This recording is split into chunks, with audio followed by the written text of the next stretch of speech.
paziņot par mūsu ūdens kopsapulces uzsākšanu, un mēs jau esam sākuši darbu, jo jūs jau esat saņēmuši biļetenes, esat tā skaitā un jau nobalsojuši, vai ne? Tas ir ļoti labi, un es tātad jūs iepazīstināšu ar darba kārtību. Mums tad būs skaists gan priekšnesums, mums jau jūs jau redzat, jau koris ir gatavi, bet pēc kora tad mēs lūgsim mūsu prezidentu atklāt mūsu ūdens kopsapulci, un pēc tam mums ir, kā jau ūdens kopsapulcē, mums ir lielās medaļas laureāta lekcija. Vispirms būs laudātio par mūsu lielās medaļas laureātu Donātu Artkungu, un pēc tam klausīsimies arī viņa lekciju. Un pēc lekcijas tad mums ir balsošana, tad balsu skaitīšanas jau komisija, mums jāizveido komisija būs, un ir, tātad mums būs jāapstrādā visi biļeteni, ko mēs esam aizpildījuši, un tad būs kafijas pauze, visās garšīgas lietiņas būs, kamēr tad komisija skaitīs, un tad mēs varēsim sveikt mūsu jaunos akadēmijas locekļus. Vai kādam ir iebildumi pret šādu dienas kārtību? Es ceru, ka nav, vai ne? Labi, paldies liels. Nu, tādā gadījumā es domāju, ka mēs varam sākt ar tādām dvēselīgām lietām. Aicināsim kori.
Sirsnīgs paldies mūsu korim par brīnišķīgo mūsu kopsapildes sākumu un tādu iedvesmojumu. Un tagad vārds mūsu Zinātņu akadēmijas prezidentam. Lūdzu, Kalniņkungs.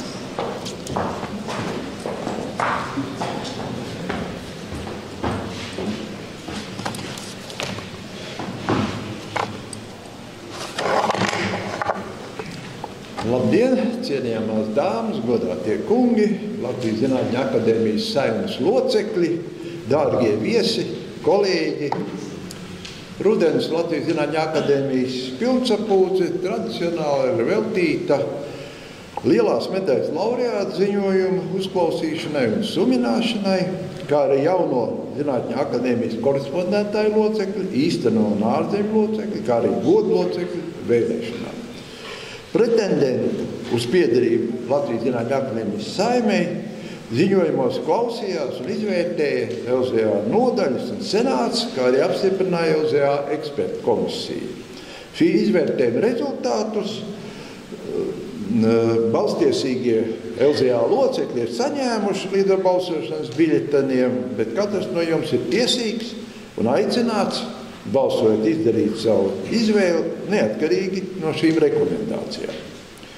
Šīs pilnsapulces vēlēšanās aicinām balsot arī par jauna senatora no humanitāro un sociālo zinātņu nodaļas Raivia Bičevskija vēlēšana, jo pagājušajā gadā senātā ievēlētajai Sanitai Osipovai diemžēl bija jāatsakās no senatora amata, jo viņai kā tiesnesei likums par interešu konfliktu novēršanu valsts amatpersonu darbībā nosaka striktus ierobežojumus un liedz darboties senātā. LZA pilnsapulce notiek trauksmainā laikā, kad publiskajā telpā, kā šķiet, notiek mēģinājumi Latvijas sabiedrības uzmanību novirzīt no Latvijai patiešām eksistenciāliem ilgtspējas jautājumiem, ar kuru risināšanu Latvijai īpaši neveicas, jo šobrīd mēs atpaliekam attīstībā, it īpaši attīstības tendencēs no mūsu kaimiņu valstīm. Un nu jau vairs ne tikai no Igaunijas, bet arī no Lietuvas. Un tas, gribot vai negribot, liek vēlreiz un vēlreiz atcerēties, ka mūsu kaimiņi izglītības, zinātnes, pētniecības un izstrādes jomā ieguldīja un joprojām iegulda būtiski lielāku daļu no savu nacionālā koprodukta, nekā to dara Latvija. Šķiet, ka Latvijas valdība un saima nevēlas atzīt veco patiesību. Lai būtu ko pļaut, vispirms ir jāiesē un tad jākopj, cik labi vien iespējams. Manuprāt, Latvijā izglītība un zinātne kā bija, tā paliek bārnīcas lomā. Kaut arī vārdos vienmēr tiek uzsvērts, ka izglītība Latvijai ir prioritāte. Un joprojām ar valsts budžetu tiek demonstrēta valdošās elites noraidošā attieksme pret zinātniekiem un to ieteikumiem efektīvākai rīcībai. To mēs redzam kaut vai attieksmi pret LZA, kā mūsu zinātnieku elitu vienojušo institūciju, kas pat tiešām ir dramatiska, ja salīdzinām kaut vai ar to, kāda tā ir Lietuvā un Igaunijā. Atgādināsim, ka ir jau pagājis gads no brīža, kad ministra kabineta prezidente uzdeva izglītības zinātņu ministrijai reaģēt uz Latvijas Zinātņu akadēmijas saimnes vairākumu parakstīto vēstuli attiecībā uz neatliekamo nepieciešamību izdiskutēt jautājumus, kas saistīti ar LZA turpmāko pastāvēšanu un mūsu piedāvātajām sadarbības iniciatīvām, lai nodrošinātu Latvijas izaugsmei nepieciešamā ekspertīzi un zinātnes, izglītības, pētniecības un izstrādes ieviešanas procesu aktivāciju un optimizāciju. Skumji, bet gadu laikā īsti tā arī nav atradusi laiku, lai tiktos ar LZA vadību un šos jautājumus risinātu. Visi LZA centieni panākt dialogu ar izmēru joprojām atduras pret vienaldzības un arogances sienu. Arī ekonomikas ministrija ir ignorējusi saimnes un valdības lemto par atjaunošanas un noturības mehānismu līdzekļu izlietojumu un 1 miljonu eiro piešķīrumu tieši LZA ekspertīzes un zinātniskās un tehnoloģiskās kapacitātes stiprināšanai. Tā vietā pēc gadiem ilgas vilcināšanās LZA tika piedāvāts noslēgt pakalpojumu līgumu ar ekonomikas ministri par daudz mazāku summu. Šī līguma ietvaros LZA tika uzdots izanalizēt RIS 3 virzienos Latvijas veikto reformu un pasākumu efektivitāti un dot savus priekšlikumus tālākai rīcībai, lai stāvokli uzlabotu. Nekāds avans, lai šo darbu veiktu, gan LZA piešķirts netika. Esam iesnieguši ekonomikas ministrijai jau 2 apjomīgus 100 lapaspušu mērāmus pētījumu rezultātus un rīcības rekomendācijas par šo tēmu. Taču ekonomikas ministrija joprojām nav šos pētījumus apmaksājusi. Tas rada iespēju, ka ekonomikas ministrija patiesībā nevēlas, lai kļūtu publiski pieejami dati un secinājumi par patieso stāvokli RIS 3 jomas finansēšanā, kā arī veikto pasākumu reformu ieviešanas rezultātiem.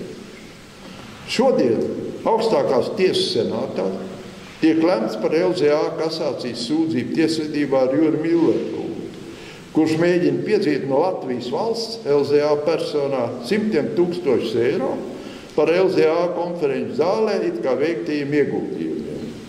Ja augstākās tiesas senāts noraidīs LZA kasācijas sūdzību šajā tiesvedībā, tad papildus, manuprāt, mūsuprāt, jau Latvijas valstī nodarītiem zaudējumiem, kurus veido negūtā peļņa no LZA konferenču zāles, tās 10 gadu piespiedu dīkstādes dēļ, kas mūsu vērtējumā jau pārsniedz 700 000 eiro. Varētu pievienoties vēl par 440 000 eiro lielu maksājumu par labu prasības censionāram Jurim Milleram. Gribētu cerēt, ka taisnība uzvarēs un LZA kasācijas sūdzība tiks apmierināta. Ja tā nenotiks, tad Latvijai draud iespēja, kā vienīgai valstī Eiropas Savienībā, palikt bez savas zinātņu akadēmijas. Tas gan varbūt saskana ar dažu politisko spēku vēlmi no dalības lēmumu pieņemšana augstākā izglītībā un zinātnē izslēgt nozares speciālistus un sabiedrības pārstāvjus, to starp sociālās partneres. Tā tas notika ar Latvijas zinātnes padomes pārcelšanu, izmu padotības iestādes statusā, un tagad ir vērojams attiecībā pret augstākās izglītības padomi, kur izmu ir nolēmusi likvidēt un visas lemtiesības par augstākai izglītībai būtiskajiem jautājumiem nodot ierēģi ziņā. LZA un citu ar augstāko izglītību saistītu organizāciju protestu šajā sakarā sadzirdēti netika. Šādi turpināt cerībām uz Latvijas konkurētspējas izaugsmi nav īsta pamata, jo katrs no mums var uzdot jautājumu, kāpēc tas, par ko iestājas reforma autori un īstenotāji, nedod to rezultātu, kāds tiek solīts ierēģi anotācijās kārtējam normatīvajam aktam. Un kurš konkrēti ir atbildīgs par to, ka reformu uzsākot tiek apgalvots, ka tiks nodrošināts tās īstenošanai nepieciešamais finansējums, bet gala rezultātā reformas īstenotājiem nepieciešamie līdzekļi netiek piešķirti. Mainās ministri aparāti, atbildīgo nav, bet problēmas paliek uz nozares institūciju pleciem. Un tomēr, par spīti visam, LZA joprojām pastāv un savu resursu ietvaros darbojas pašaizliedzību. Šis gads ir 79. Latvijas Zinātņu akadēmijas pastāvēšanas gads, kas nozīmē, ka nākošais būs LZA 80. jubilejas gads. Tāpēc par spīti visam mums ir jābūt gataviem pārvarēt jebkādas izaicinājumus, kuru mums netrūks. Kā tad LZA ir darbojusies laika periodā no iepriekšējās LZA pilnsapulces šī gada aprīlī? Jāsacina, ka balstoties LZA vadības komandas entuziasmā, esam turpinājuši savu darbu, aizstāvot Latvijas zinātnes izglītību, pētniecības un inovācijas jomā nodarbināto zinātnieku intereses, kā arī sadarbojušies ar Eiropas zinātnieku organizācijām, lai veicinātu Latvijas atpazīstamību starptautiskajā arēnā. LZA senāts un nodaļas savās ikmēneša sēdēs skatījuši Latvijas zinātnei un augstākai izglītībai, kā arī pašai Latvijas Zinātņu akadēmijai būtisks jautājums. Tā izpildot uzraudzības padomes norādījumus, LZA senāts ir uzklausījis LZA nodaļas ziņojumus par LZA stratēģiju 25. gadam īstenošanu un ir uzdevis nodaļām izstrādāt stratēģijas izpildes plānu 26. gadam. Tradicionāli vairākās sēdēs LZA senāts un nodaļas ir veikuši īsteno locekļu, korespondētāju locekļu, ārdenu un godu locekļu vakanču noteikšanu, kam sekoja kandidātu ziņojumu uzklausīšanu un izvērtēšanu. Lai efektīvāk izmantot laiku un kandidātiem nebūtu jādublēja savas uzstāšanās, tika izmēģināts arī senāta un nodaļu kopsēdes. Viens no senātā tiešsaistē uzklausītajiem un manā skatījumā interesantākajiem ziņojumiem bija Rīgas Stradiņu universitātes rektora akadēmiķa Aigara Pētersona pieredzes stāsts Zinātņu universitātes izaugsmes iespējas un šķēršļi, kas atklāja to plašo problēmu loku, ar kuru risināšanu jānodarbojas augstākās izglītības institūcijām. Lai par spīti nepārtrauktajām iniciētajām reformām augstākajā izglītībā un zinātnē, studēt gribētājiem Latvijā būtu nodrošināta iespēja iegūt pasaules līmeņa izglītību. Tāpat gribētos izcelt LZA senāta iniciatīvu uzklausīt akadēmiķu un LU padomes priekšsēdētāju profesoru Mārķu Auziņu personīgās pārdomas par to, kā ar politiķiem un sabiedrību runāt par zinātni. Jo akadēmiķis Auziņš ir viens no visveiksmīgākajiem un aktīvākajiem zinātnes popularizētājiem valstī, kuras stāstījumos ieklausās gan liels, gan mazs.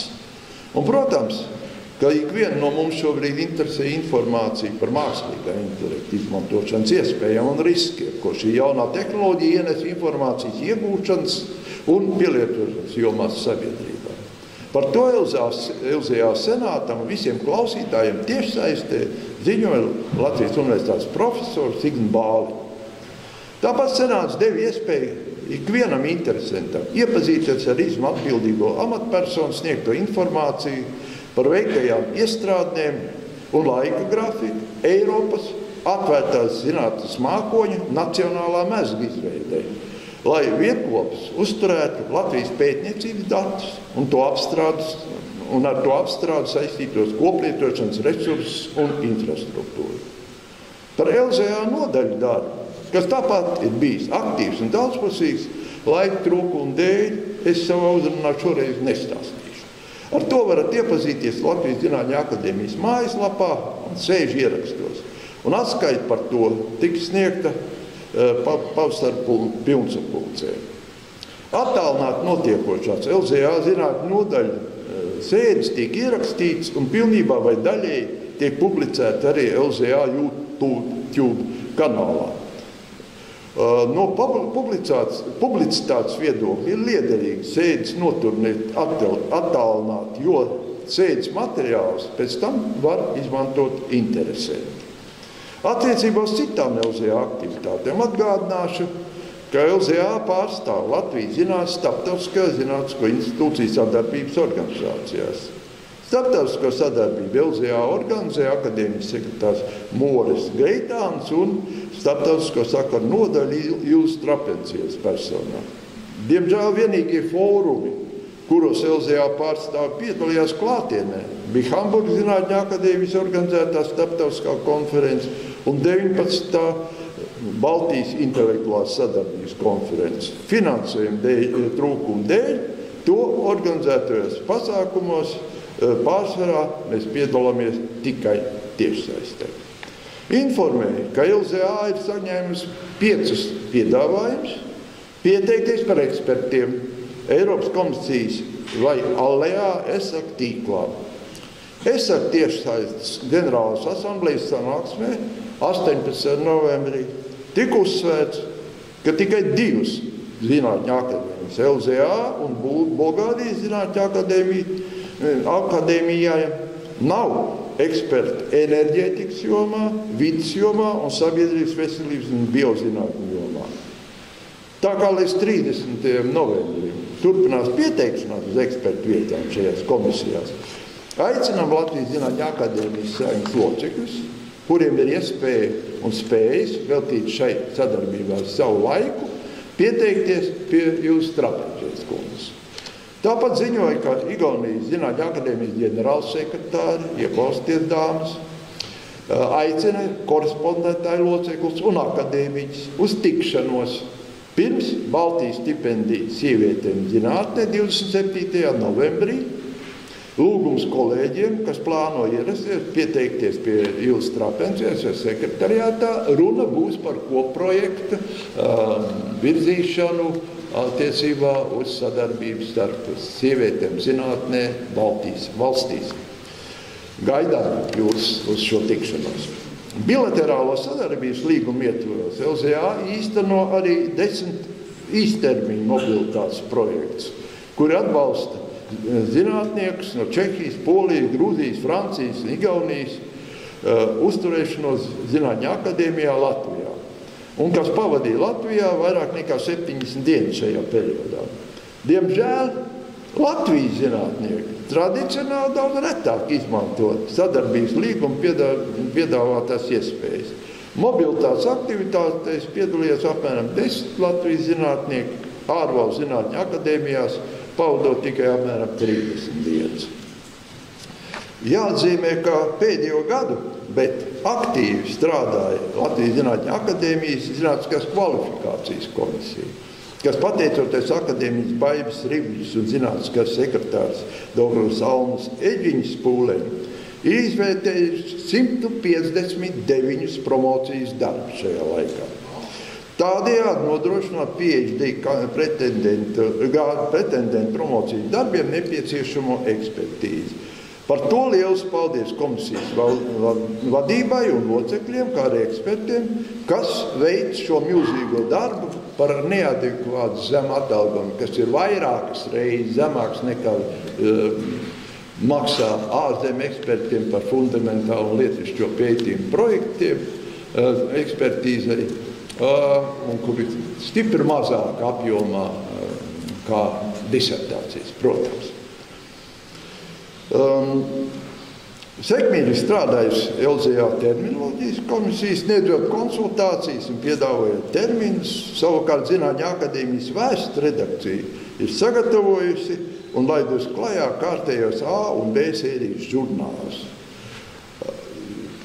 Zinātnes vēstnieks, kas ir Latvijas Zinātņu akadēmijas, Latvijas Zinātnes padomes, Latvijas Zinātnes savienības laikraksts, sagatavošanu 25. gadā sekmīgi pārņēma jauna redakcijas komanda. Galvenās redaktors Ilse Stengrēvics vadībā, piesaistot arī nozaru redaktors Līgu Grīnbergu un Veru Hahlovu, kā arī ārštata korespondenti Ilzi Kuzmiņu.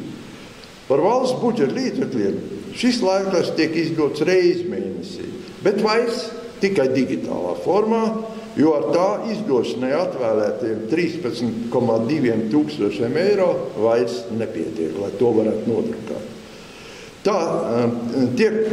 Tāpēc tiek turpināta laikraksta izplatīšana LZA sociālos medijos, Facebookā, X.com, e-pasta adresātiem un ievietošana mājaslapā. Pateicoties sabiedrisko attiecību speciālists Ilse Stengrēvics un humanitāro sociālo zinātņu nodaļu zinātniskais sekretārs Veris Hahlovs pūliņiem ar un finansiālu atbalstu ir nācis klajā digitālais izdevums Latvian Academy of Sciences Yearbook 2025, kas atklāja vadošās tendences un sasniegums Latvijas zinātnē un pētniecībā, un kurā ir apkopot informāciju par 24. gada zinātnes sasniegumu konkursu laureātiem, fundamentāliem lietišķiem pētījumiem un to ar autoriem, kas papildināti ar zinātnes politikas veidotāju un īstenotāju, kā arī pētniecisko institūciju, to skaitā Zinātnes universitātes un Zinātnes pētniecisko institūtu rakstiem par aktuālu zinātnē, pētniecībā un inovācijā Latvijā. Baiva, varbūt palaidiet to nodrukāto eksemplāru, lai cilvēki paskatās, kas nav redzējuši viņu vēl digitāli. LZA mājaslapā digitālā formā un ierobežotā skaitā arī grāmatas formātā, kur, kā jūs redzat, un kuras iespiešana finansē Boris un Inārs Tetereva fonds. par ko LZA ir pateicīgi šiem mūsu ilgadējiem sadarbības partneriem un mecenātiem. Kā katru gadu arī šogad jau 24. reizi Latvijas Zinātņu akadēmija organizēja ikgadējo konkursu nozīmīgākie zinātnes sasniegumi Latvijā 25. gadā. Pieteikums konkursam līdz 5. decembrim ir tiesīgi iesniegt IZM Zinātnisko institūciju reģistrā iekļautie institūti, universitātes, augstskolas, kā arī LZA īstenie locekļi. Aicinām arī LZA saimi uz aktīvu dalību šajā valsts visprestīžākajā zinātnisko darbu konkursā. LZA un UNESCO, Latvijas Nacionālā komiteja, ir atbildīgās institūcijas par Baltijas stipendijas sievietēm zinātnē šī gada pasākuma organizēšanu, kas notiks Rīgā, LZA portretu zālē 27. novembrī 2001. Nākošu nedēļu, 27. novembrī 2001. laipni gaidīt.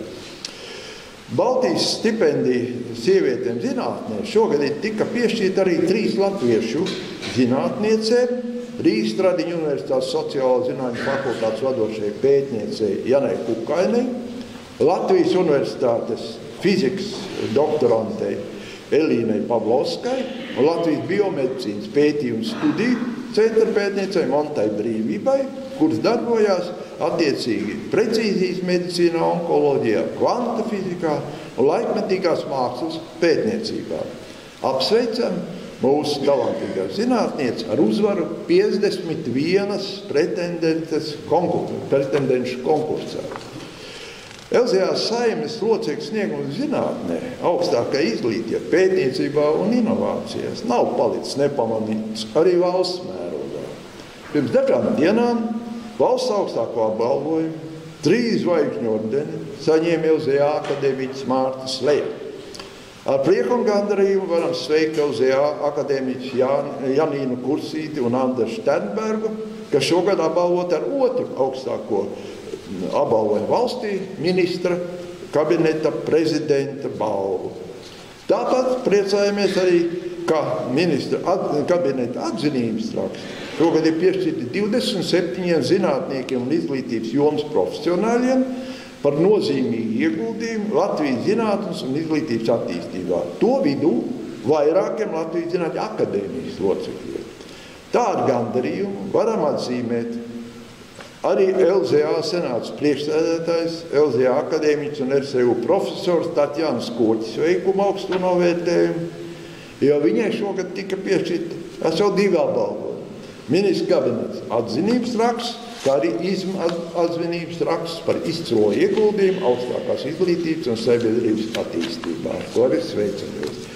Savukārt valstiskumu balvu 25. gada 21. augustā valsts prezidents Edgars Rinkēvičs Līgspilī pasniedz LZA godloceklim Imantam Lansmanim, par ko mums visiem liels prieks un gandarījums. Ministra kabineta atzinības raksts ir piešķirts ar Latvijas Zinātņu akadēmijas terminoloģijas komisijas priekšsēdētājiem profesoram Mārim Baltiņam, kā arī LZA akadēmiķiem Jānim Ločam, Andrim Šutkam, Jānim Spīgulim, Jānim Gardovskim, Nodrei Morovskai un LZA korespondentēju loceklim Valtam Ernštreikam. Savukārt LZA sanāca savu augstāko apbalvojumu. LZA lielās medaļas ir piešķīrs habilitējam fizikas zinātņu doktoram Jurim Purānam par augstsvērtīgiem pētījumu sinhrotronu starojumu spektroskopijas jomā un inovatīvu magnetronu tehnoloģiju izveidu plāno kārtiņu pārklājumu iegūšanai, kā arī ķīmijas zinātņu doktoram, akadēmijas viceprezidentam Donātam Ertam par augstsvērtīgiem nanomateriālu un nanotehnoloģiju pētījumiem, inovatīvu metožu izstrādu un būtisku ieguldījumu jauno speciālistu sagatavošanā. Un šodien mums būs tas gods noklausīties LZA akadēmiķa Donāta Erta priekšlasījumu un pasniegt viņam lielo zinātņu akadēmijas medaļu, kā Latvijas Zinātņu akadēmijas augstāko apbalvojumu. Tāpēc sveicam LZA akadēmijas, kuriem par izciliem sasniegumiem zinātnē RTU Savā 163. dzimšanas dienā pasniedza izcilā ķīmiķa Paula Valdena piemiņas medaļas. Tās saņēma Rīgas Tehniskās universitātes dabas zinātņu un tehnoloģiju fakultātes tenorprofesors Andris Šutka un Latvijas valsts koksnes ķīmijas institūta vadošais pētnieks Uģis Cābulis. Bet LZA ārzemju locekļi Binghamtonas universitātes profesoram Ērikam Rosneram šī balva tika pasniegta jau 25. septembrī. Savukārt LZA un Latvijas Organiskās sintēzes institūta attīstības fonds šogad balvu par izcilību piešķīra Renātei Vaisgerbergai.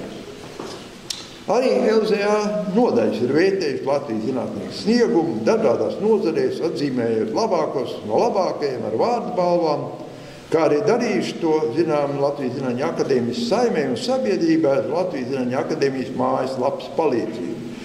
Tāpēc tos šodien vārdā nesaukšu.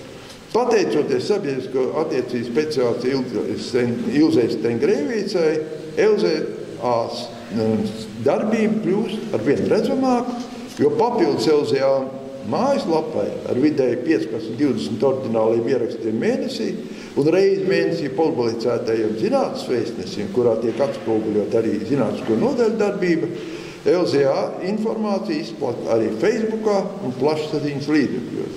Tas nozīmē, ka informācija par LZA darbību ir pieejama ne tikai LZA saimē, bet arī daudz plašākam interesēm lokam.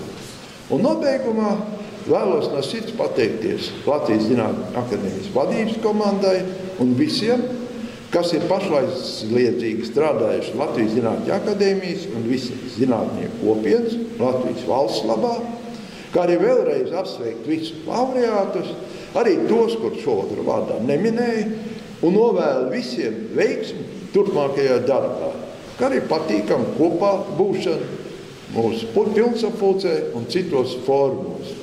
Lai Latvijas Zinātņu akadēmijas zvaigzne spoži mirds un apgaismo Latvijas ceļu pretī izaugsmei. Paldies par uzmanību!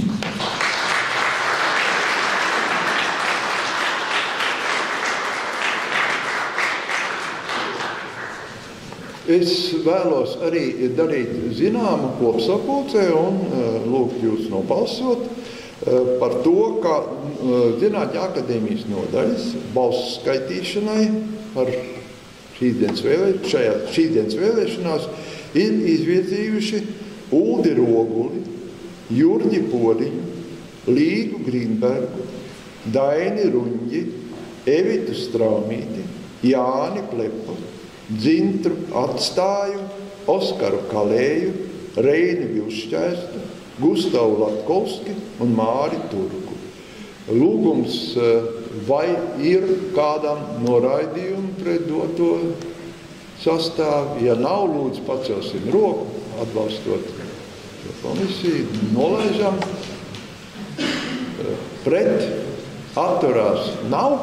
Tātad balsu skaitīšanas komisijas locekļus lūdzu ķerties pie darba, un mēs tikmēr varēsim pāriet pie nākošiem darba kārtības jautājumiem. Bet pirms mēs to darām, es gribu atgādināt, ka kā parasti pēc pilnsapulces mums būs iespēja pakavēties otrajā stāvā sēžu zālē pie kādas glāzes vīna un kafijas tasītes, un pie viena apskatīt arī tādu nelielu izstādīti, kas ļaus mums iepazīt mākslinieci Zani Ulma, Latvijas Mākslas akadēmijas absolventi tekstilmākslā un topošo tērpiecu. Izstādīti ir ļoti maziņi, un tās moto ir atskats bērnībā. Varbūt būs interesanti. Paldies par uzmanību!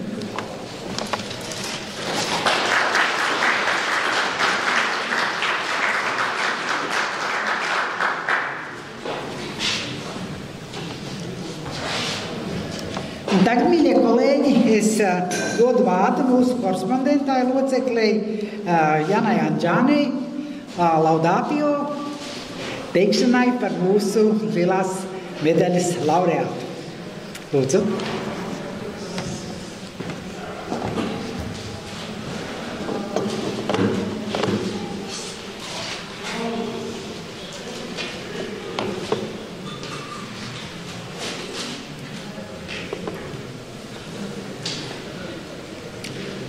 Labdien! Augsti godājamais Latvijas Zinātņu akadēmijas prezidenta kungs, godātie akadēmiķi,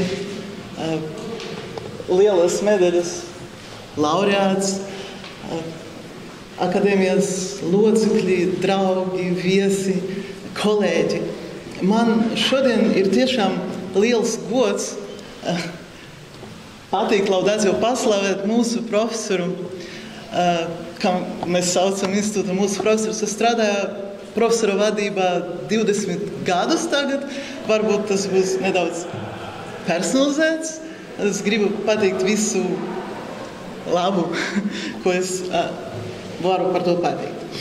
Es saucu šo stāstu par to, ka tomāti izglāba nanozinātni.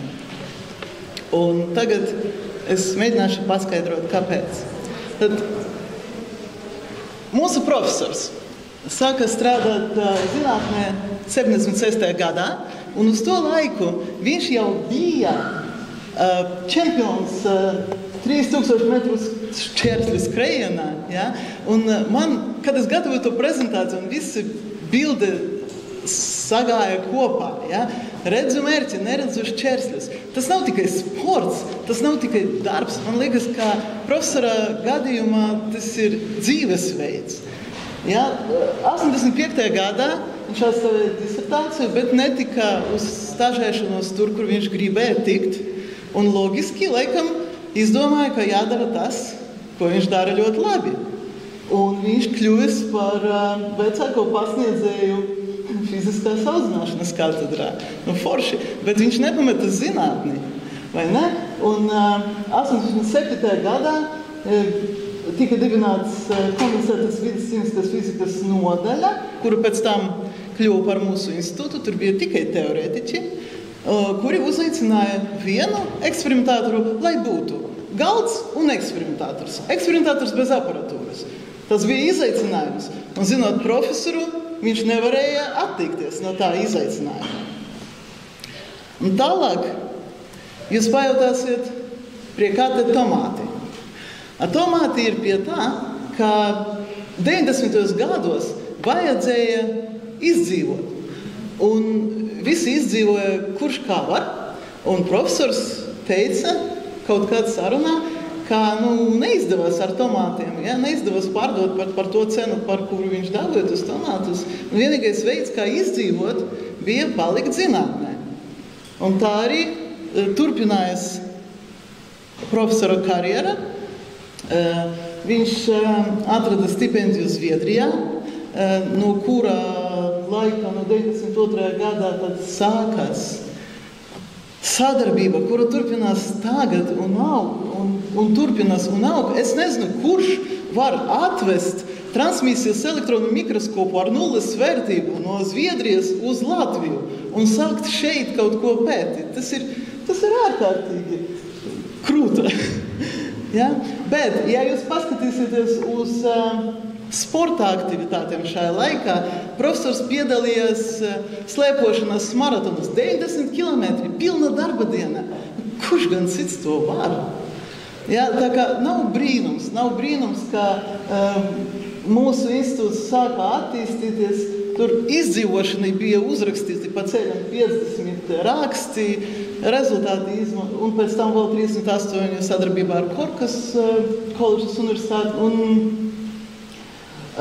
no 2002. gada profesors kļūst par direktoru mūsu institūtam, un tā arī ar pārtraukumiem PI pienākumu izpildēs, direktors tad pienākumu izpildēs, viņš vadīja mūsu institūtu. Un es parādījos šajā pasākumā 2005. gadā. Ja? Tad no plika galda un tukšas vietas izauga tik daudz eksperimentālo virzienu, un pēdējais teorētiķis aizgāja no mūsu institūta pensijā nesen. Tad institūts, kurš sākas kā teorētiskais, kļūst par eksperimentālu. Ļoti, ļoti daudz virzienu, par kuriem profesors jums pastāstīs savu lekciju. Tas ir no Scopus. Vairāk par 3500 citējumiem. 182 raksti, un es nezinu, man liekas, ka ne visi ir uzskaitīti Scopusā. Un tur rādas profesora vismīļākais raksts. Es pajautāju, kurš ir vismīļākais. Un tas ir 2000 šis raksts par tiem kontaktiem. Profesors teica, ka ar šo rakstu sākas tas viss pasākums, ka viņš domāja, ka ir vērts turpināt. Ja? Un tad šis virziens turpinājas arī pie mums Latvijā. Šajā slaidā es mēģināju salikt visas vissvarīgākās pozīcijas un balvas, un šeit nav viss, ja, tikai tas, ko es varēju tur iebāzt. Ļoti daudz balvu, ļoti daudz pozīciju. Profesors kļuva par korespondentēju locekli akadēmijā, pēc tam ar īstenu locekli, un viņam ir ļoti daudz visdažādāku balvu par izciliem sasniegumus. Tieši domāju, ka ārkārtīgi labi sasniegumi profesoram ir. Nu, un plus, protams, kā viņš arī vadīja diplomu darbu ķīmijai bijušajam Latvijas Luterāņu baznīcas arhibiskapam Elzā Godoloceklim Jāņam Vānagam, un arī bija fiziskas audzināšanas nodarbību vadītājs Elzā akadēmiķim Aleksejam Kuzminam. Tas arī ir interesanti fakti profesora karjerā. Tātad, par konferencēm. Profesors ir organizējis daudz konferences, FMNT un NAP un viss kāds, bet vissvarīgākais, vislielākā konference bija Euro-Nano Forum 2015. Gadā. Tur bija vairāk par 1000 dalībnieku. Es atceros to laiku, profesors izkrita no dzīves uz gadu, ja? Bet viņš to izdarīja. Ja? Un viņš bieži sāka un arī toreiz teica, kā varēja nepamēģināt. Vairāk nekā, bet kā varēja nepamēģināt. Un visa dzīve ir tāda, kā var nepamēģināt. Ieguldījums nākotnē. Par ieguldījumu nākotnē, kā jau minēts profesors, kopā ar grupu vinēja to Latvijas Zinātņu akadēmijas konkursu par nozīmīgiem zinātnes sasniegumus Latvijā 2023. gadā. Šeit jūs redzat to bildi, un tas ir liels darbs, tur apkopots darbs par 8 gadiem, bet tas ir no vienas puses. No otras puses, profesoram ir 6 mazbērni, un viņi ir šeit, sēž tur, mājā rociņā, un viņi ne tikai ir, viņi ir ļoti gudri, un viņi nāk pie mums uz ekskursijām. Mēs institūtā profesors uzskata, ka tas ir ļoti, ļoti svarīgi iepazīstināt jaunatni ar zinātni, ja, un zinātni ar jauniešiem. Ja. Tā kā tas ir, man liekas, kā vislabākais ieguldījums nākotnē. Un nedaudz personīgāk. Ja? Visos 20 gados es dzirdēju no profesora, bet vajag. Un vai zinātniekā sirdsapziņā jums to ļauj? Ja? Un tas nozīmē, ka cik augsti standarti profesoram bija, tik augsti viņi arī ir. Tie nemainās un liek strādāt atbildīgi, precīzi, nepieļaut nekādas haltūras. Man liekas, ka tas ir ļoti svarīgi tik ilgu gadu garumā nepazaudēt to precizitāti. Un šeit pa labi jūs redzat, Izraēlā mēs bijām vienā projekta sapulcē, ja, kas labi raksturo profesoru. Profesors bija uz kruķiem pēc operācijas. Un tur ir foto ar bultiņu, ir parādīts, kur ir profesors. Mūsu visu priekšā. Mēs visi uz veselām kājām mēģinājām viņu sasniegt. Nē, neizdevās. Jā, tas ir, ko es gribēju par profesoru jums šodien pateikt. Un šeit ir bilde, mēs nevarējām atcerēties, no kura gada. Mēs domājam, ka 2018. gads tas bija ļoti labi atspoguļo mūsu institūtu, mūsu direktors, mūsu līderis, mūsu vadītājs ir priekšā, un mēs visi cenšamies būt tikpat labi, kā viņš. Bet es atceros, ka bilde bija uztaisīta, viņš teica, nāciet man blakus, ja? Un neviens neuzdrošinājās. Mēs neesam pietiekuši labi, lai stāvētu blakus pagaidām. Tas ir. Paldies jums par uzmanību.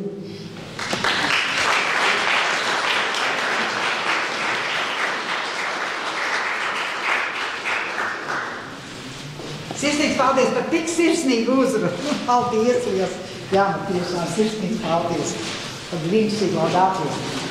Tā, nu tagad es varu.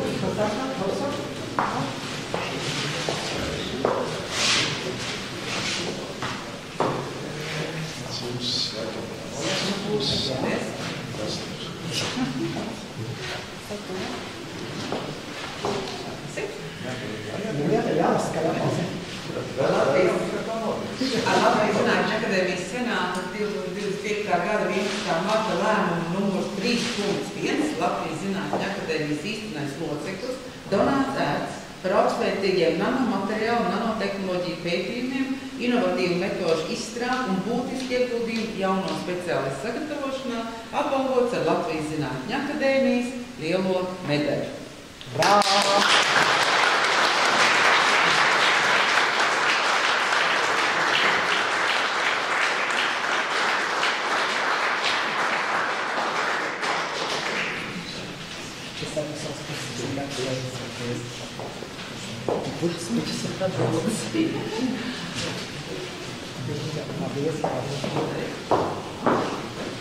Un tagad 3000 reizes apkārt akadēmijas māju.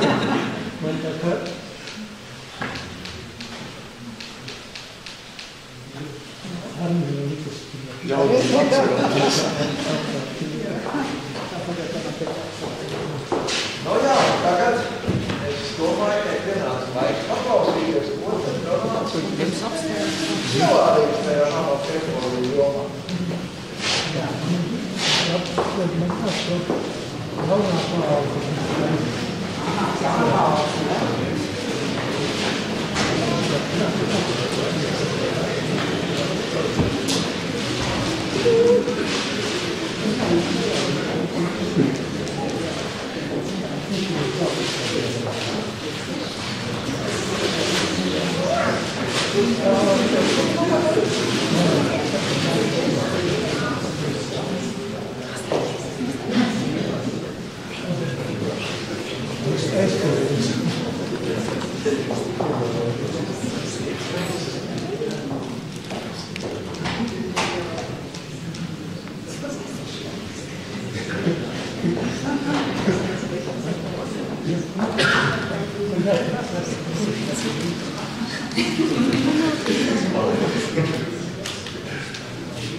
Paldies par apsveikumiem.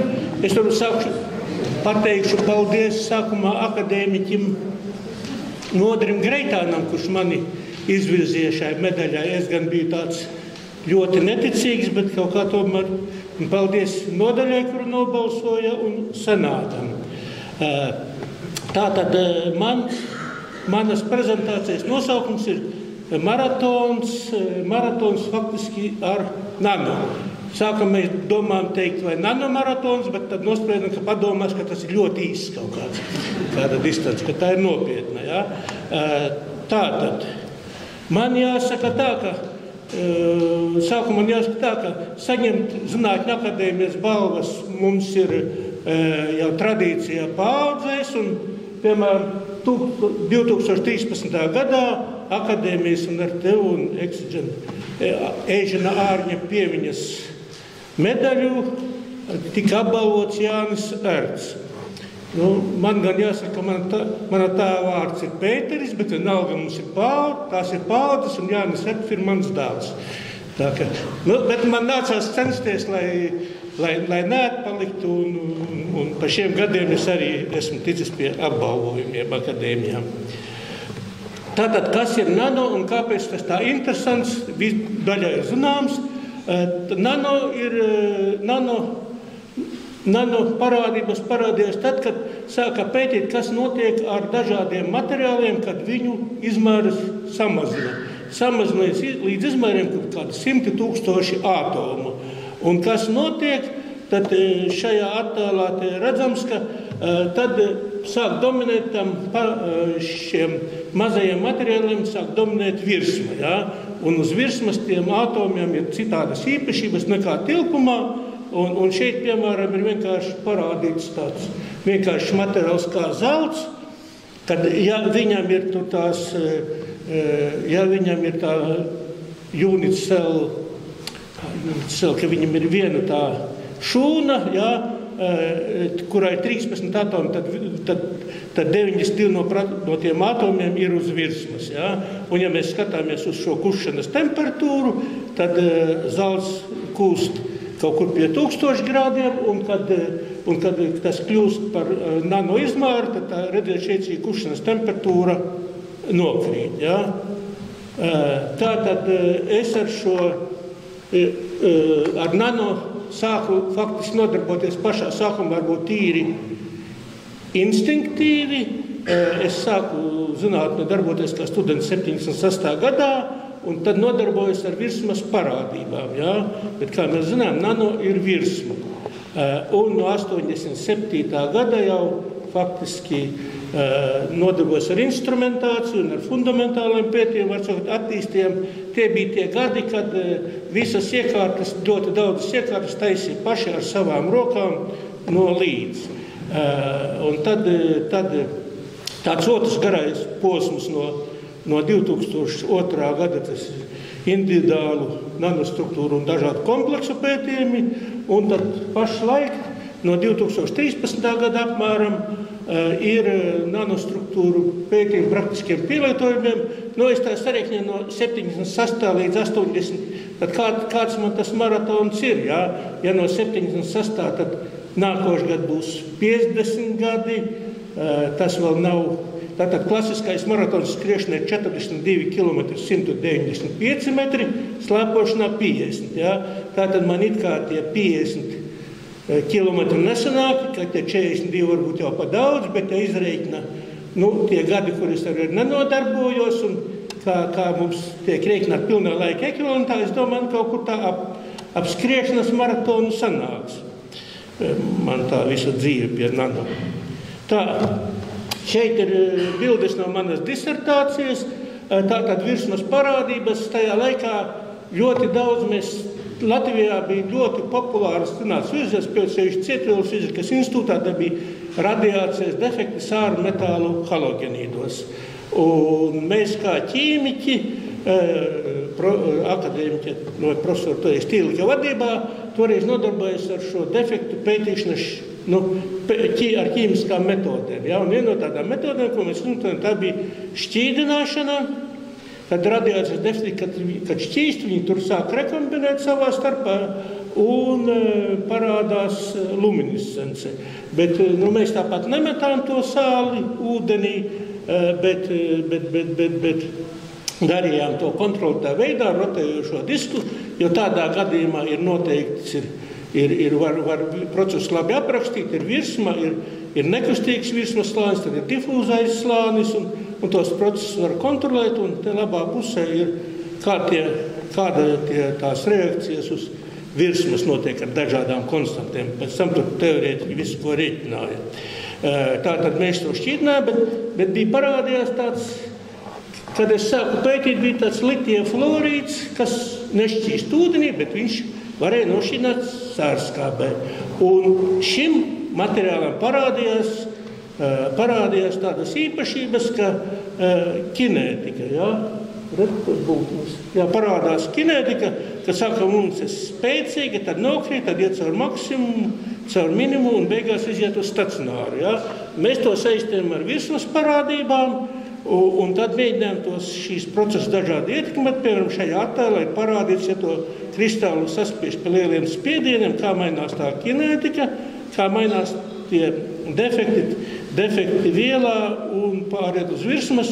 Šeit ir šajā attēlā vienkārši šī tā izejas bilde, un tad vienkārši, kā virsmu ietekmēt. Ko tā laikā var izdomāt, pavīlēja ar vīli, ja? Un kinētika mainījās. Šeit, kad izceļ ārā, arī mainās. Un šis attēls, par kuru, kad mēs sākām runāt, ka šeit parādās virsmas, ne tikai virsmas, ko nano šobrīd nelietot, tā arī pievirsmas slāņa efekti. Ja? Tātad, ja šī ir tā pati sākotnējā bieza kristāla kinētika, un šīs kinētikas, tad, ja mēs to plākstīt, ja man izdevās nošķelt, centimetru diametrā litija fluorīdu, uztaisīt biezumu 0,44 mm, un tas mazākais rekords bija 0,22 mm. Ja? Un tad tās kinētikas, ka viņš nošķīs līdz galam, tad ir no abām pusēm šīs kinētikas, un mēs skaidri redzam, ka tur ir virsmas un pievirsmas slāņa ietekme, un vispār tās virsmas efekti mani interesēja. Un tad, kad tiešām es pārgāju uz to ķīmiskās fizikas nodaļu, tad tur parādījās diskusijas jo parādījās tādi efekti, fundamentālie efekti, kā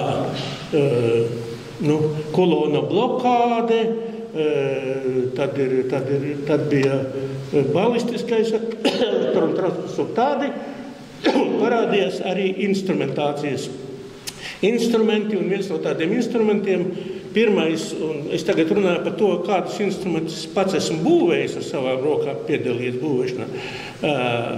Tas ir skenējošais tuneļu mikroskops. 82. gadā viņš parādījās, un 86. gadā saņēma Nobeļa prēmiju, jo tas bija apvārsums, tāpēc, ka pirmo reizi bija ar visiem mikroskopiem jūs redzēt plaknē attēlu. Ar šo mikroskopu bija iespējams redzēt trīsdimensionālu attēlu un vēl ar atomāro izšķirt spēju. Un tāpēc tas tik ļoti ātri aizgāja. Un šeit ir piemēri, kā ar šo tuneļu mikroskopu uz vara virsmas ir salikti dzelzs atomi, un kas notiek ar elektronu uz virsmas kā tur. Un, lai varētu šādu nomērīt šos elektronu viļņus uz virsmas, precizitāte šiem mikroskopam, kas strādāja, 0,01 angstrēmus. Ja? Tas ir 100 reiz mazāks par angstrēmu. Tuneļu mikroskopu, tad es biju Zviedrijā, mēs to, protams, paši taisījām tādus mikroskopus. Smagāk bija uztaisīt atomspēku mikroskopu. Tad tuneļu mikroskopi bija ļoti labi, bet problēma ir tāda, ka viņiem bija ļoti maz materiāli, kuriem var strādāt ar zeltu un tā tālāk, bet viss, piemēram, metāla oksidējas gaisā nevadoši, līdz ar to tur neko nevar izdarīt. Ja? Un tad bija parādījies atomspēku mikroskops, kurš ir darba zirgs vēl arī joprojām, un no 2000. gada es viņu atvedu arī uz Latviju, mēs uztaisījām, un Latvijā mēs sākām strādāt ar to paštaisīto. Vēl ir esmu taisījis ar skenējušu elektroķīmisko mikroskopu, un tad ir arī zondes skenējušam vienelektronu tranzistoru mikroskopam. Vienelektronu tranzistoru mikroskops, tas nozīmē, ka visiem mums ir tranzistori, kuri, lai darbinātu, viņam vajag vienai operācijai vajag 10 000 elektronu katreiz, bet šie vienelektronu tranzistori ieslēdzas, izslēdzas, pārējot tikai vienam elektronam. Nu, ir plusi, ir mīnus, kā visur zinātnē. Tad otrs tāds virziens, mēs sākām taisīt, bija šīs nanoefektus, ko daudz mērīja, bet nevarēja, bija idejas, ka tur, piemēram, noteikti tur parādās viena atoma ķēdīte, bet to vajadzēja redzēt. Ja? Un tad mēs veidojam Zviedrijā vai nanomanipulācijas, vai tuneļu, vai atomspēku mikroskopu, kuru var ielikt transmisijas elektronu mikroskopā. Te ir tas turētājs, kurā viss tas bija ievietots. Jā, tātad šeit ir tie izmēri ar sērkots, un tur viss tās nanomanipulācijas sistēmas jāieliek bija. Un tad varēja veikt šās visas operācijas un skatīties, mērīt, teiksim, ja jums ir kontakts, ja jūs mēriet strāvu un skatieties, vai mainiet izmērs un skatieties, kas notiek kontaktā. Un mums ir arī šobrīd darba arī elektronu mikroskopā, tur ir vietas vairāk, tur mums ir uztaisīta sistēma, ka tur ir 5 elektrodi faktiski, un viens vēl var rotēt, un tie 4 kustēties 3 dimensijās. Un šeit ir tie cilvēki, kuri ir ar šiem ierīcēm strādājuši un aizstājuši promocijas darbus. Tālāk šos visu ierīču izmantošana, te ir fundamentālos pētījumus. Tad kādus fundamentālos pētījumus nodarbojam, pārbaudījām, tātad ir vadāmības režīma, balistiskais kvantētā vadāmība, kulona blokāde, tad mēs ar DNS vadāmību nedaudz nodarbojamies. Tas tā, lai bioloģiski saprastu, par ko iet runa. Topoloģiskie izolatori un elektrolīti nanokanālos, tas tādi virzieni.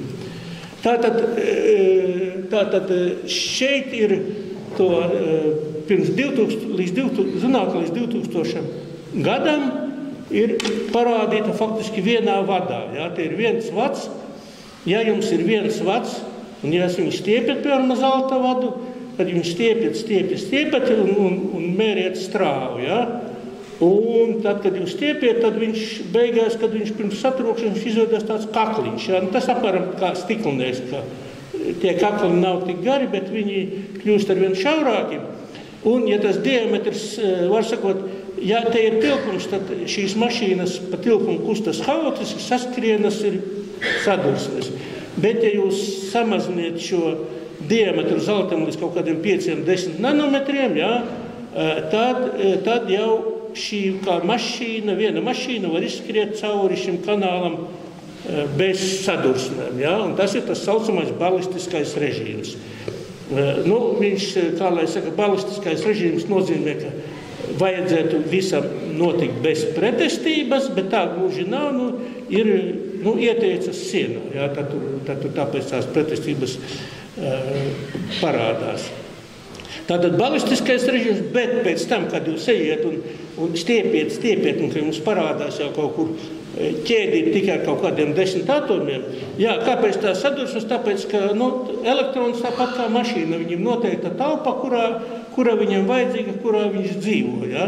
Un tagad, ja jūs samaziniet to izmēru līdz tiem kaut kādam 1 nanometram, ja? Tad šis izmērs jau kļūst vienāds ar to izmēru, kāds ir tam elektronu telpa, ko viņš aizņem. Ja? Un līdz ar to, ja jūs samaziniet, uztaisiet to pirmo ātra teorētiķi. Ja? Teorētiķi izvirzīja hipotēzi, ka ja jūs samaziniet tos kanālu diametru līdz tādiem izmēriem, kur ir tikai daži kanāli, tad tā vadāmība, elektroni ies caur šiem kanāliem diskrēti. Teiksim, tā kā šeit ir 2 mašīnas, ja, kanāls tikai tik plats, ka var 2 mašīnas izbraukt. Ja, ja es sašaurināšu tālāk, paliks tikai 1 mašīna. Un šeit ir attēls, tāds labākais, laikam, attēls, kur parādās šī kvantētā vadāmība. Ja. Tātad šeit ir stiepšana, ja. Iedur adatu un vēl kārā. Šeit ir, piemēram, tā vadāmība, kad ir šeit kaut kāda 10 atomu ķēdīta, varētu būt, jā.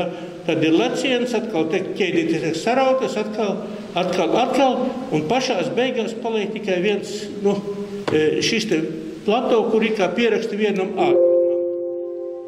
Bet to neviens nebija, kā lai saka, tās teorijas bija, bet visiem bija interesanti redzēt, vai tiešām tas tā ir, jā.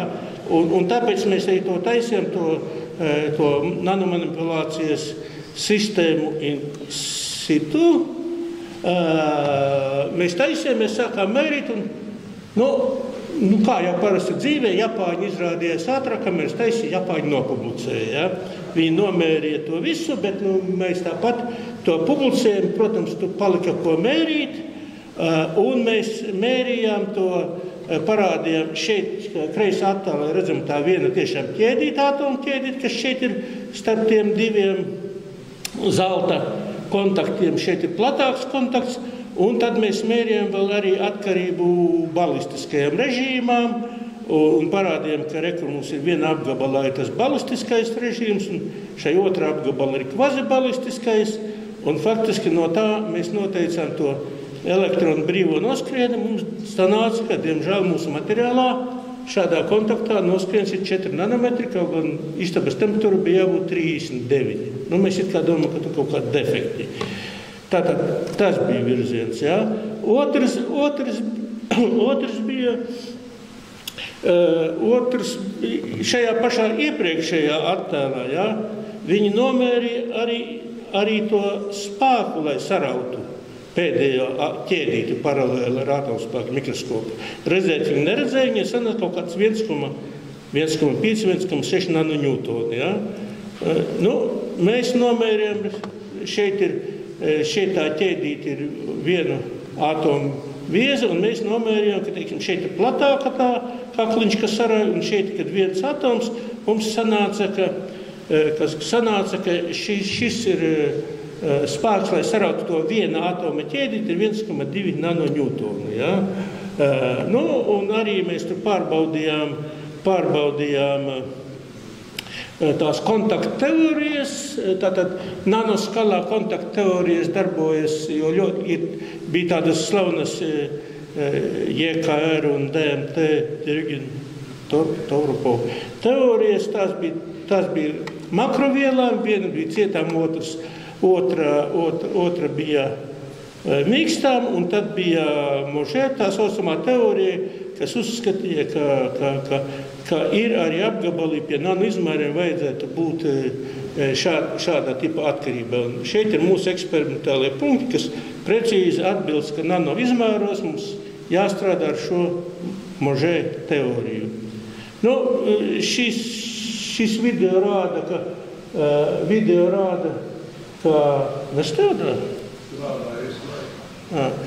rāda, ka, piemēram, tas pats silīcijs, arī, kad mēs skatāmies uz materiālu mehāniskām īpašībām, silīcija plāksnīt pamēģiniet, cik jūs daudz salīksiet, viņi salūdzīs, ja? Bet, ja paņemam šo nanovadu, tad šis nanovads, viņi mierīgi var, ja viņš zem 100 nanometriem, viņš var saliekt 90 grādos, viņš elastīgs un darbojas tālāk. Tādi tie virzieni. Tād vēl tāds viens punkts, tajos laikos arī bija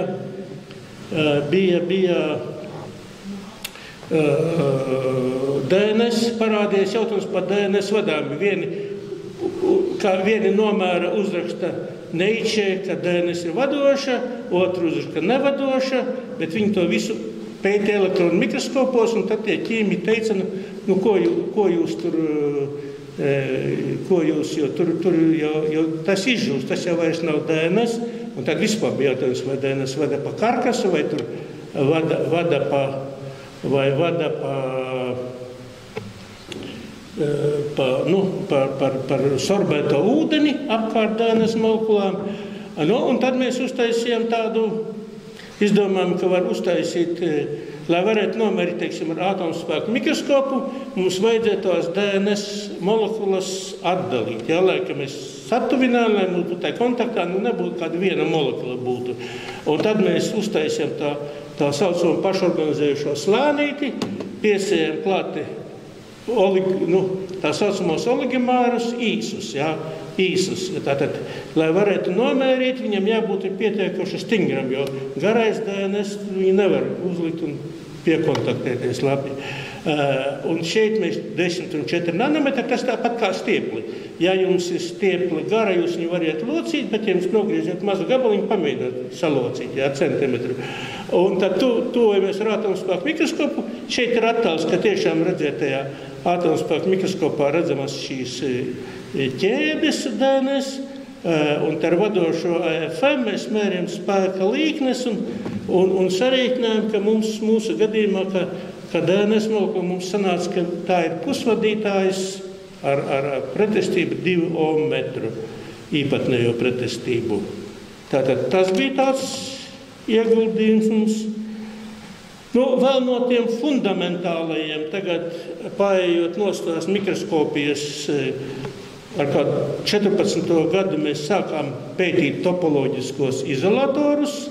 Tātad tie topoloģiskie izolatori, tie ir paraugi, kuriem pēc tīri tā jābūt, ka viņiem ir virsma ir vadoša, un pa virsmu tie virsmas stāvokļi ir tādi, ka tie elektroni neizkliedējas, ja?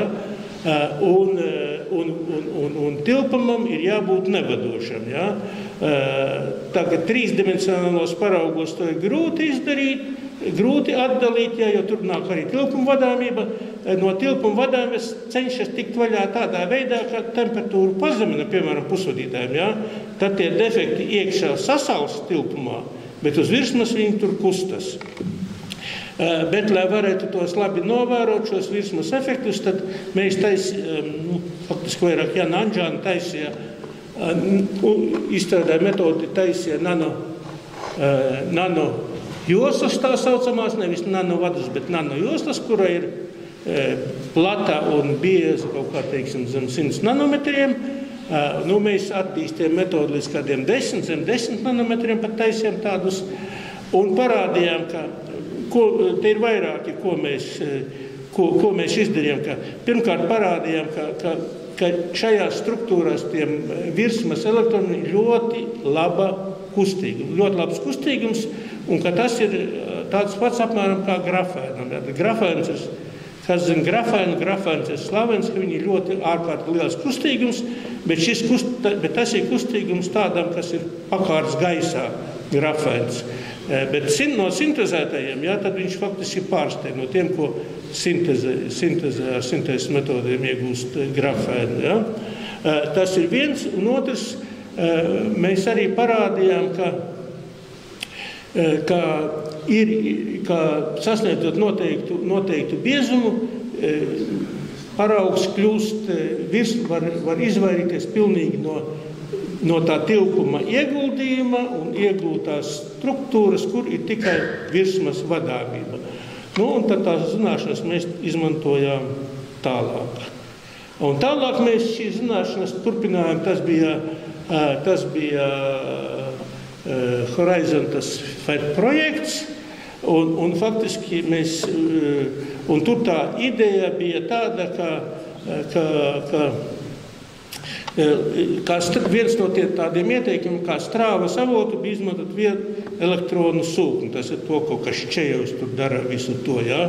Un šajā gadījumā izmanto starp diviem metāliem, tad ir jātaisa kolona blokāde, jāliek tur tāda saliņa un tā sarežģīti, un tur dažādas kļūdas, un tas, ko šī visa konsorcijas izdarīja, šeit bija vienkārši, ka to pašu efektu tais topoloģiskos izolatorus var vienkārši iegūt, mainot diametrus. Ja? Teiksim, šeit mainot tā vada diametru vai biezumu, var iegūt šo līdzīgus efektus un var dzenēt tos elektronus ar labu frekvenci principā, un to varētu izmantot šim strāvas avotam. Tad mēs daudz nodarbojamies ar šos te in situ mērījumus elektronu mikroskopā. Mēs ļoti daudz izmantojam, lai raksturot. Man viena bilde pazudus. Mēs izmantojam individuālu nanostruktūru raksturošanai, piemēram, elektrovadāmībā. Ja? Kaut vai šajā attēlā. Ja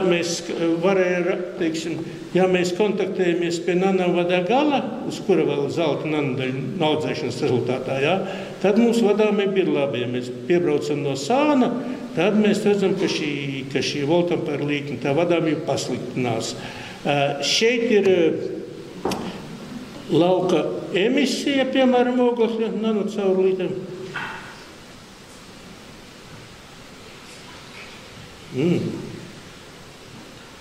Ja, tad visām nanocaurulītēm, kuram ir cauruļu veida struktūra, tai emisijas parametri ir diezgan tādi līdzīgi, bet tiem, kam ir bambus veida struktūra,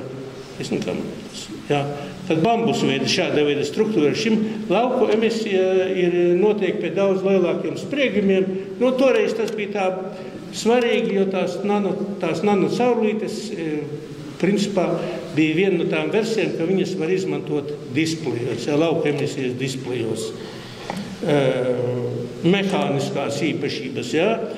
Tad ar mehāniskām īpašībām šīm nanostruktūrām ir tā dīvaini. Mēs salīdzinājām šos nanostruktūru mehāniskās īpašības ar 3 metodēm. Viena ir rezonanse, ja? Tātad, ja mēs viņu šeit ir parādīta rezonanse, ja? Rezonanses metodi, otrs ir vienkārši liecot, ka ņem un saliec viņu in situ, ja, elektronmikroskopā, un otrs, ka tādas struktūras ar ātomspēku mikroskopu adatu arī liecām. Un šeit ir parādās tas, kas līdz šim arī tā arī nav izskaidrots īpaši, ka šeit ir to rezultāti ar interpretāciju jābūt pietiekami uzmanīgam, jo ar vienu metodi ir tā, ka samazinot diametru, samazinot to nanovadu diametru zem 20 nanometriem, šī, Junga modulis tur krīt, otrā gadījumā viņš pieaug, rezonanci viņš pieaug, vai dažiem nanovadiem ir otrādi. Jā, tātad šeit ir jautājumi, ko turpina risināt. Šis ir tā saucamais ļodzīgo eņģu efekts, kas bija oglekļa tetrapodi, jā, tas ir tiekot, līdzīgi kā tanku eži, jā. Oglekļa tetrapodi, viņas tur audzē, mums bija sadarbībā ar Ķīles universitāti, un kas notiek, ja mēs, teiksim, šo eņģi liecam šo tetrapodu šādā veidā, jā, tad, ja mēs viņu liecam, tad sākumā mums jāpieliek spēks, un pēkšņi adata pārvietojas bez kaut kāda spēka pielikšanas. Ja? Tas ir apmēram tāpat, kā kad jūs liecat gumijas cauruli, liecat, vienā brīdī viņi tā ar šādu te, šeit video man nav palaisis šis. Redzat, hop? Un šis te ir šajā punktā, ja? Tātad viņš kā ļodzīgi eņģi, ka viņu tur var saliekt, un te viņš pēc tam atgriežas, vai kā cauruli viņu saliec, viņi gan liekas saplīsīs, un pēc tam, tad varsot, kas ir gumijas caurulē, tas pats arī šeit ir pie nano. Tā, labi.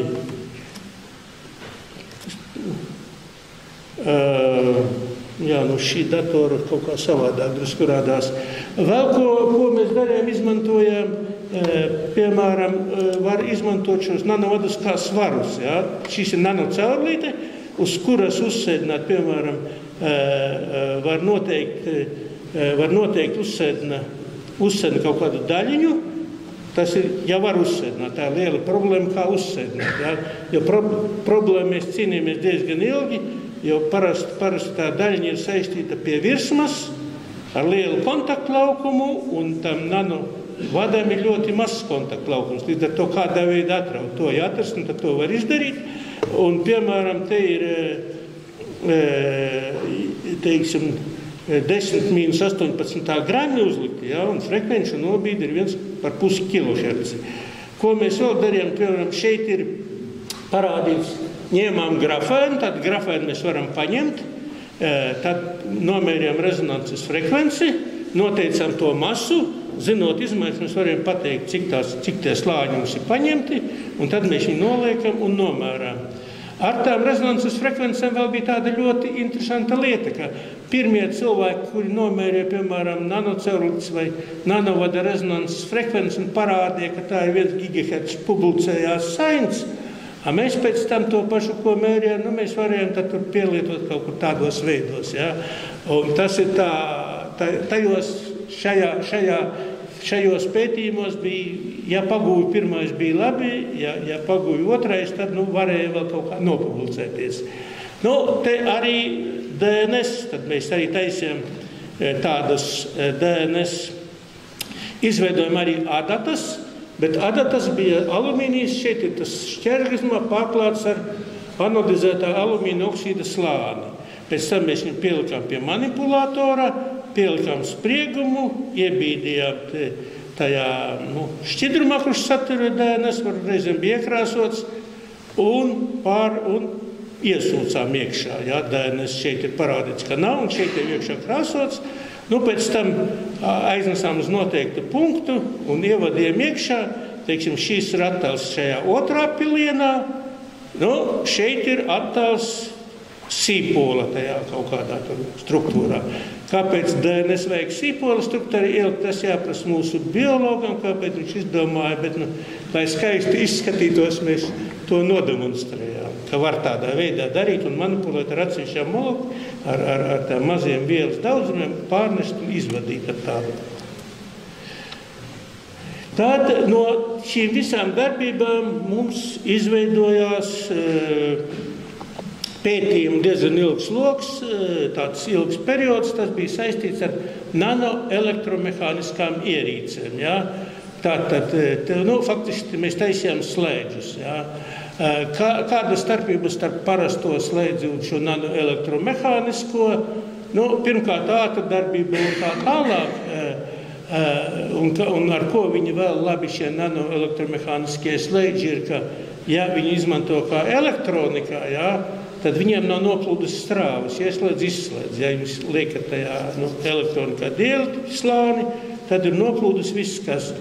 Bet kas viņiem šeit ir, redziet, šajā otrajā video ir redzams, ka viņš ielec, un tad jūs mēģināt viņu atraut, viņš neatraujas. Ja? Tur strādā tie adhēzijas spēki, adhēzija. Ja?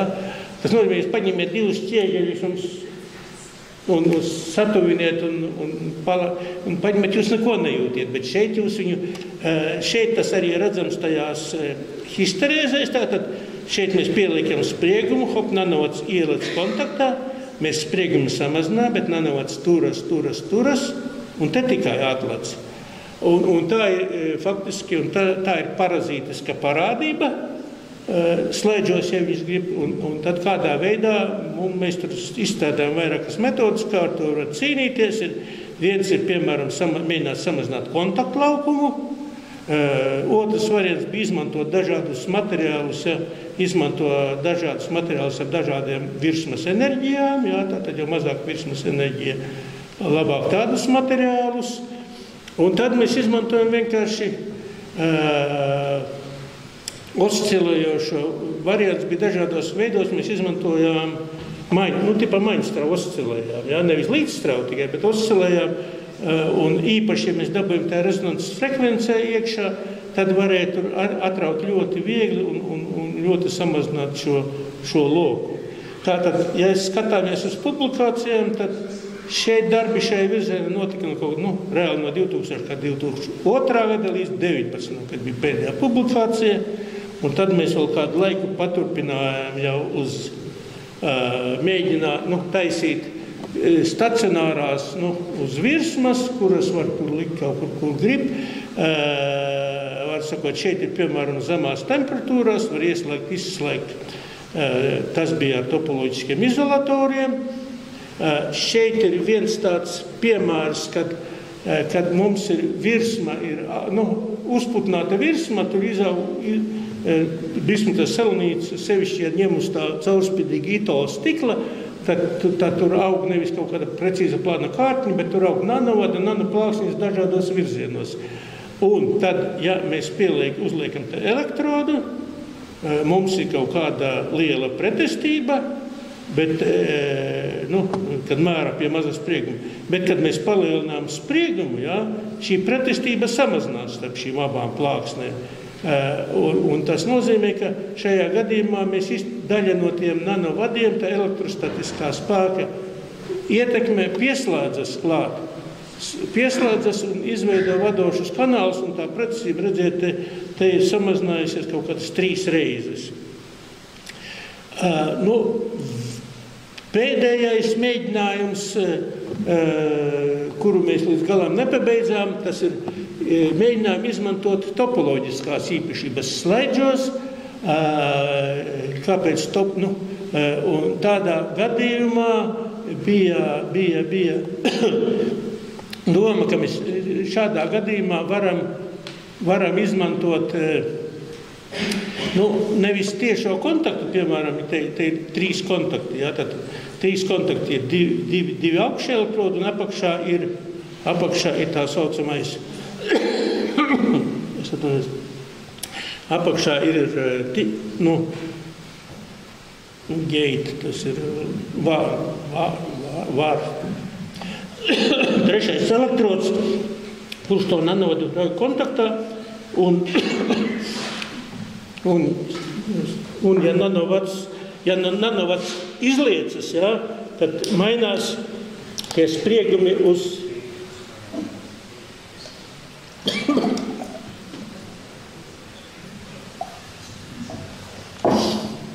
ja nanovads izliecas šeit, tad viena virsma saspiežas iekšējā, otra izstiepjas. Tas tā, kam tur bija ķencemē, kuram uz savu nelaimi, kuru pusi izvēlēties, vai uz savu nelaimi tur izstiepjas, ne uz svešu nelaimi izstiepjas, uz savu saraujies. Tā arī šeit, un tad šīs topoloģiskās īpašības mainās. Un tādā veidā var mēģināt kontrolēt uz slēdz ar topoloģiskiem izolatoriem.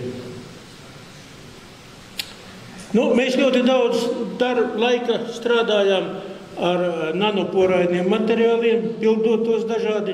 Šeit ir viens virziens tā saucamā plazmonikā, tātad mēs taisījām alumīna oksīdu, tātad alumīna oksīds ir dzīvējus alumīna oksīdu, kad jums ir alumīnija detaļas motociklam vai kam, tad viņi elektroķīmiski oksidē, veidojas poras, tur ieliek krāsu un krāsa turas ir nokrāsā melnā krāsā.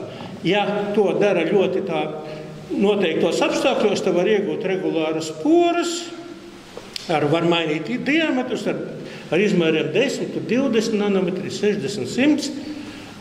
Un tad šajās porās var pildīt visu, ko iekšā. Mēs strādājam daudz pie ultraplānām, tas ir kaut kādas 100-200 nanometru kārtiņas, ko ir diezgan grūti izveidot, uz virsmas viegli izveidot, bet pēc tam pārnest. Un tad ieguvām dažādus, piemēram, putinājām cauri dažādus putinājām zeltu vai citus materiālus, un tad skatījāmies, kā tās plazmoniskās īpašības. Otrs variants ir vienkārši, kad mēs izmantojam šo matricu, iemērco šķidrumā un lēni valkot ārā, var iegūt tās daļiņas, zelta nanodaļiņas sēžas, var uzsēdināt uz virsmas, un atkarībā no tā izvilkšanas ātruma var iegūt dažādu to sadalījumu, un iegūt tādus, var sakot, uz viena parauga var iegūt dažādas koncentrācijas, ja šeit krāsas atšķiras, un tad to var tālāk izmantot sensorikā. Tas par šo virzienu īsumā. Jā, tad bija diezgan daudz darba, bija arī tajos laikos 2000 gados par to arī Intels ļoti interesējās. Intelam bija vismaz īrijā, viņiem bija tāda taktika, ka viņi sūtīja savus cilvēkus uz universitātēm, kuri strādā, maksā algu kopā ar zinātniekiem, nevarat sekot, kas notiek. Un šis darbs te ir kaut kā uz šī datora. Tātad šeit bija rekords, ko izdevās uztaisīt tas Garkorkas koledžu. Te ir nanovadi ar diametru 2 nanometri Germānijas un sienis 1 nanometrs. Tad taisījām šajos te arī taisīja iekšā nanokabeļus, dažādas pusvadītāju ar metālu apkārt un tā. Un viens no mūsu tiem virzieniem, kuros mēs darbojamies, bija tas, ka, visi rāda attēlus un redz, kur mēs nomēri, ka mēs uztaisījām, bet vai patiešām tie nanovadi tur iet cauri vai neiet cauri, tad mēs uztaisījām vienkārši variantu, uzlikām vienā pusē metāla elektrodu un otras puses uzlikām vadošu atomspēku mikroskopu, braucām pa virsmu un mērījām, ja? Un te var redzēt, kurš ir vadošs, un tur varēja taisīt histogrammas, cik kuri nanovadi, cik labi tie pildījumi. Un otrs, kad mēs uztaisījām variantu, kad mēs atvērām šeit nanovadus un ar adatu braucām no sāna pa to vadu horizontāli, un pēc tā, kā mainījās pretestība no attāluma, no kāds ir starp adatu un šo elektrodu, ja, mēs faktiski noteicam arī šeit pēc šī svērtības noteicam arī tā, kāda ir tā īsti kontaktu pretestība, jo tās visos nanomērījumos, ka mēra, tā ir liela problēma, tā ir kontaktu pretestība. Ja. Jūs kaut ko nomēriet, bet ļoti daudz var ietekmēt kontaktu pretestība. Un tagad es pārēju pie tiem, kā lai saka, pēdējiem kilometriem, varbūt par tiem praktiskajiem pielietojumiem. Te es tā varbūt ļoti īsi. Te varbūt arī pirmais mūsu mēģinājums izmantot topoloģiskos izolatorus termoelektrikā. Mēs bijām sajūsmā, sevišķi Jana bija sajūsmā pa 2 rakstiem, kur parādīja, ja topoloģisko izolatoru biezumu samazina zem 10 nanometriem, tad tās virsmas, kuras ir vadošas, sāk savā starpā ietekmēt vienu otru, un tas mainīs arī tos vadāmības mehānismu. Ja? Mainīsies termoelektriskās īpašības, mainīsies. Ja? Un tur paredzējums bija 10 reizes. Un tas, kas tika nomērīts, un raksts tika nopublicēts labā žurnālā, parādīja pretējo, ka nē, tā tomēr nav. Ka samazinot, ka tomēr tas labums termoelektriķa samazinās. Tas gan nostrādāja, tas gan bija viena veida atradām, ka tas nostrādāja tad, ja mēs taisījām laminātus. Ja, lamināts nozīmē viena kārtiņa tāda, otra citāda, trešā, bet arī tās visas kārtiņas bija ultraplānas, tas zem 10 nanometriem. Tas bija tāds, kā lai saka, ja zinātnē tādus ultraplānus taisa, lieto ļoti sarežģītas iekārtas molekulārā pūļa epitaksija, tad Jana to taisīja vienkārši ar parasto iztvaicēšanas metodi, ieguva tādā veidā, izstrādāja, ka ieguva šādus ļoti plānus un studenti, un šajā gadījumā tiešām paaugstinājās tas jaudas faktors. Mēs daudz... un tad mēs sākām kombinēt šos topoloģiskos izolatorus ar oglekļa nanocaurulītēm. Izrādījās ļoti laba recepte, un, man žēl, ka tā vārdu slikti. Laba recepte, un šeit ir, piemēram, parādīts, kā bismuta selenīts sēžas uz nanocaurulītes, tātad viņš veido apvalku apkārt, bet apvalks nav biezāks par 5 slāņiem. Ja? Pēc tam viņš kaut kur noplīst un veidojas plāksnītis vai saplīst augstāk. Un atkarībā no koncentrācijas šeit ir parādīts, ka pie mazām nanocaurulīšu koncentrācijām mēs iegūstam šīs struktūras ar līdzīgiem tiem visiem termoelektriskiem parametriem, kādi ir tajā, tiem lielajiem, bet starpība ir tāda, ka tā kā ir nanocaurulītes, tad viņi ir elastīgi, ja? Un tad mēs viņus maisījām dažādi, tie tehniski universitāti kopā bija vairāki rakstīgi. Maisīja viņi polimēros, tur gan mums bija tāda izdzīvošanas, jo tur, lai uztaisītu vienu paraugu, cilvēki sintezē 2 mēnešus vienu koncentrāciju, lai sagatavotu. Un pēc šī projekta, nākošo projektu, jau mēs rakstījām, ka izstrādāja metodi, ka vienkārši uztaisīja virsmu, uztaisīja šo maisījumu uz virsmas, un tad uzlēja polimēru virsmu, noceļ un iegūst daudz labāk, ir elastīgs un efekts ir daudz labāks. Ja? Šeit mēs tur diezgan daudz esam strādājuši un daudz publikāciju par dažādiem veidiem mums ir. Tad mēs tur taisījām, protams, kā tajos projektos vajadzēja taisīt prototipus, taisījām dažādu tipa ģeneratorus, termoelektriskos ģeneratorus, šeit ir demonstrēti lociem, redzēt, kā lokot, teiksim, 100 reizes izmaiņas tajās īpašībās ir tikai par kaut kādiem 4% vai pat mazāk.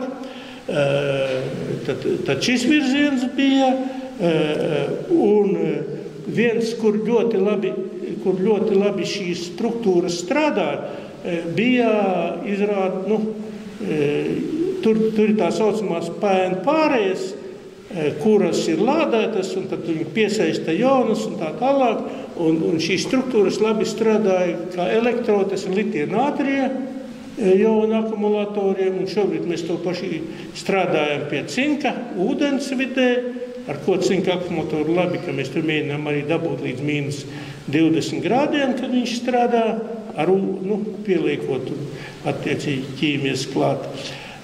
Un šeit ir tā parādīts, ka šeit ir grafīts, ko izmanto, tātad šie elektrodi, ja pieaugs klāt maksēnus, ja, tos ir tāda viela, ja, arī slāņaina, tad šis efekts ļoti pieaug, bet kas šeit ir skaisti, ka tā veiktspēja ilgtermiņā un pie lielākiem strāvas blīvumiem, ja, pieaug stipri salīdzinoši ar tiem visiem celintašiem. Ja.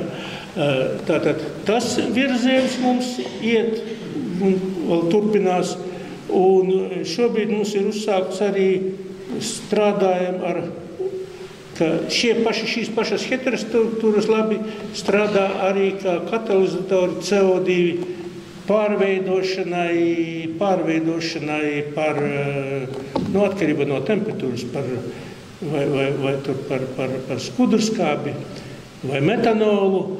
Arī šeit ir tā, kāpēc tas notiek. Tātad šeit ir atkal šīs tas ir tāpēc, ka tās ir NP pārējas, un atšķirībā no tiek daudzi, kuri strādā, mums šajā gadījumā nav nepieciešama parauga sildīšana. Ja? Un citi vēl strādā arī ūdens vidē, šeit vienkārši pietiek tās saules sildīšanas, un šīs heterostruktūras, bismutas selenīts ar oglekļa nanocaurulītēm strādā. Un pats pēdējais, jaunais virziens, tas ir jau kaut kur pieminēju, tas ir saistībā, iet runa par nanoūdeni, tad mums arī mēs strādājam ar nanoūdeni vai nanoelektrolītiem, bet šajā gadījumā šis nanoelektrolīts ir faktiski tie ir elektrolīti, kas ir ielikti, kas ir iepildīti nanokanālos, dažādi diametri zem 10 nanometriem un tā. Un šajos nanokanālos, kas notiek? Nanokanālos, ja viņš ja tie nanokanāli ļoti šauji, tad notiek virsmas ir lādētas, ja, tad tie elektronu dubultsaņi pārklājas. Un ja mēs pieliekam temperatūru starpību, ja, tad vienkārši tie, piemēram, nātrija joni iet no karstā galā uz augstā, un šī baterija uzlādējas. Ja? Tas, ko mēs mēģinām darīt, ir no tā pirmkārt pamēģināt izveidot bateriju, lai varētu arī saglabāt šo lādiņu. Līdz šim, kas ir izdevies arī pasaulē un arī mums, var iegūt enerģiju, kad, teiksim, piemēram, šeit ir temperatūra uzsilst, šeit ir kā mainās potenciāls. Potenciāls pieaug. Ja mēs šeit pieliekam spuldzīti, tad spuldzīte spīdēs, izspīdēs, tātad šeit notiek tā saucamā izlāde, un tad, kad mēs noņemam siltumu, šeit jāaiziet potenciāls pretējo pusi, bet, ja mēs tagad atkal, mēs atvienojām šeit bateriju, ja, šajā posmā, un ja mēs tagad atkal pievienojam bateriju, mums atkal parādīsies potenciāli leciens, var sakot, šeit šīs pulzīte atkal spīd. Jā, var sakot, uz šo brīdi ir izveidot tā saucamie, viņi sauc par kapacitatoriem, cik tur superkapacitori vai tā, bet mūsu mērķis pamēģināt izveidot tā, lai šeit varētu uzkrāt lielas jaudas, uztaisīt reālu bateriju uz šī. Tas būs mūsu nākošais mēģinājums, un tagad jautājums ir par to, vai maratons ir beidzies, vai turpināt.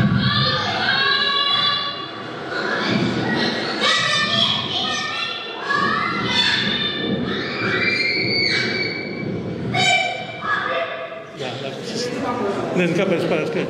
Jā, var sakot, bet veistin bija skaidrs. Turpināt, neturpināt, vai arī turpinās jaunā paudze, bet viens ir skaidrs, ka ir jāievieš jauns jēdziens, tad mēs visu laiku diskutējam par jaunie zinātnieki, bet šeit ir saka, ka ir jaunākie zinātnieki. Tas ir nākotnē jāizmanto. Jā, viņi gan strādās droši vien nevairs ar nano, jo nano iet tagad uz leju, tagad ir, kā lai saka, kvantu zinātne, un es domāju, tā, ka viņi sāks tad jau strādās ar atsevišķus atomus pārvietās kaut kur. Jo tā arī kvanti būs, šī kvantu zinātne būs aizgājusi. Paldies.